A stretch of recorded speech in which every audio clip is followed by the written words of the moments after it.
Sunday చేపలు తెచ్చుకున్నప్పుడు చేపల పులుసుతో పాటు ఇలా ఒకసారి గ్రీన్ ఫిష్ ఫ్రైని అయితే ట్రై చేయండి. కొత్తిమీర ఫ్లేవర్తో చాలా బాగుంటుంది, డిఫరెంట్గా కూడా ఉంటుంది. మిక్సీ జార్లోకి కొత్తిమీర, పచ్చిమిర్చి, కొంచెం కరివేపాకు వేసుకొని పేస్ట్ చేసుకొని పక్కన పెట్టేసుకోవాలి.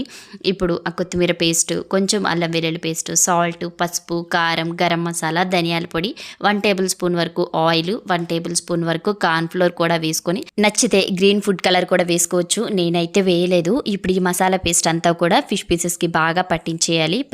ఒక 2 నిమిషాల పాటు పక్కన పెట్టేయండి. ఇప్పుడు స్టవ్ మీద ప్యాన్ పెట్టుకొని 2 టేబుల్ స్పూన్స్ వరకు ఆయిల్ని హీట్ చేసుకొని దాంట్లోకి ముందుగా మసాలా పెట్టుకుని చేప ముక్కలన్నీ కూడా వేసేసి సిమ్లో పెట్టుకోవాలి ఫ్లేము. అప్పుడే మాడిపోకుండా చక్కగా లోపలంత వరకు ఫ్రై అవుతాయి అన్నమాట.